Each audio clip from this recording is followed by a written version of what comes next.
এদিকে হ্যাঁ আর কতদিন করতে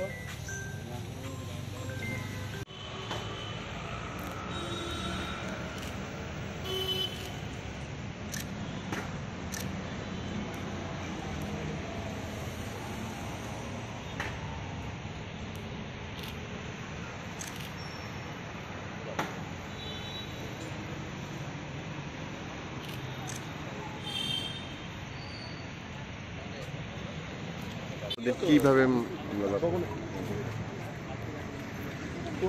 রাজীব গান্ধীর জন্মজয়ন্তী সারা দেশের সঙ্গে ত্রিপুরা প্রদেশ কংগ্রেসের উদ্যোগে ত্রিপুরা রাজ্যের প্রধান কার্যালয় সহ বিভিন্ন জেলা এবং আমাদের ব্লক কমিটির উদ্যোগে 60টি ব্লকে এই কর্মসূচি পালিত হচ্ছে যথাযোগ্য মর্যাদার সঙ্গে। প্রথমেই আমাদের দলীয় পতাকা উত্তোলন, রাজীব গান্ধীর প্রতিকৃতিতে মাল্যদান, মর্মর মূর্তিতে মাল্যদান করে তার সূচনা হয়েছে। রাজীব গান্ধীর এই জন্মদিন সদ্ভাবনা দিবস হিসাবে সারা দেশে এটা উদযাপিত হয়ে থাকে। উনি ছিলেন একবিংশ শতাব্দীর একজন মহান নেতা এবং যার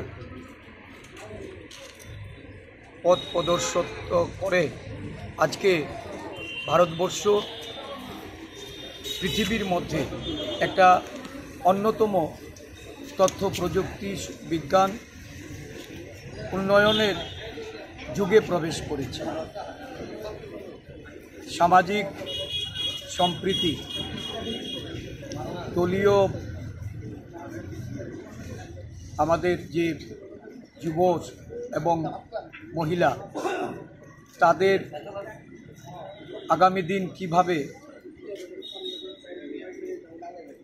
তাদের যে ক্ষমতায়ন, তাদের অধিকার, সেই সমস্ত বিষয়গুলিকে সামনে রেখে পঞ্চায়েতি রাজ ইনস্টিটিউশনে একটা গুরুত্বপূর্ণ সিদ্ধান্ত উনি গ্রহণ করেছিলেন ভারতবর্ষের সংবিধানকে সংশোধন করে। আজকে ভারতবর্ষের যুব সমাজ, মহিলারা তারা এই পঞ্চায়েতি রাজ ইনস্টিটিউশনে দেশের উন্নয়নে একটা গুরুত্বপূর্ণ ভূমিকায় আছেন।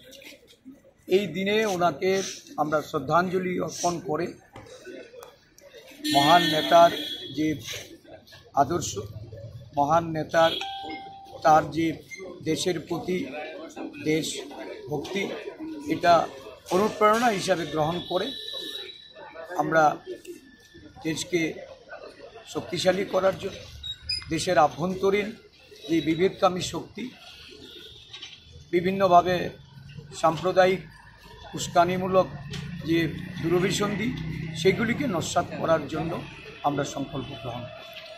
আজকে আমরা এই কর্মসূচির মধ্যে যারা গন্ডাছড়াতে